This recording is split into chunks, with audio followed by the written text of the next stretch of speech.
It's been a few years, but the roaring sound of hydroplanes returned to Soap Lake.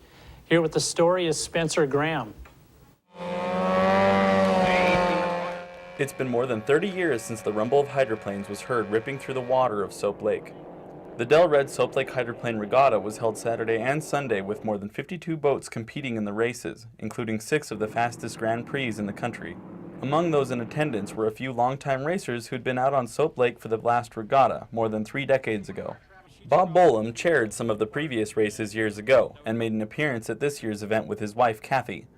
I think we came to Soap Lake probably at least 5 or 6 years. I proposed marriage to her and she accepted at this race 31 years ago. And when we heard Soap Lake was coming back, we just couldn't wait to come back over here because there's a lot of memories. He was excited to see the huge turnout for this year's races, saying the previous regattas hadn't attracted nearly the number of people. If I would have had this many boats come out when I was the chairman of this race, I would have probably kept doing it. We had to fight to get people to bring their boats from the coast to here. Bolam has been a longtime fan of hydroplane racing and is the owner of the Bolam Express.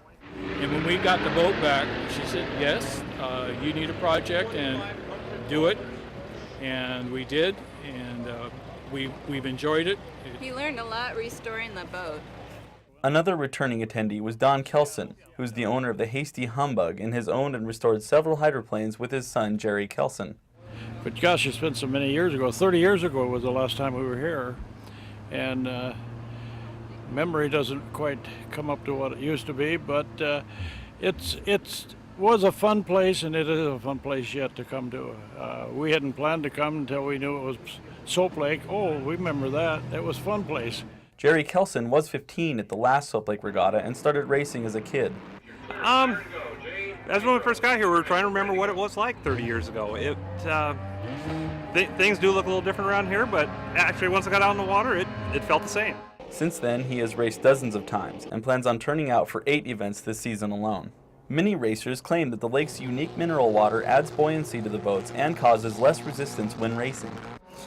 You know, the boats do run fairly quick here, and it does leave a little residue on your driving equipment, but hose it off, you're fine.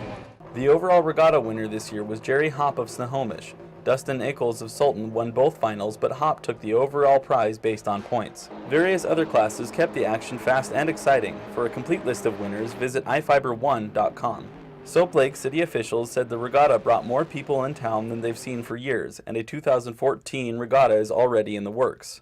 I think if this is the turnout we're going to get in the years to come, we'll be back and back and back. For iFIBER 1 News, this is Spencer Graham reporting with Ryan Lancaster. That was a terrific weekend of racing. Thanks, Spencer. We got to take a quick break, but stay tuned. We're coming right back with more news in just a moment.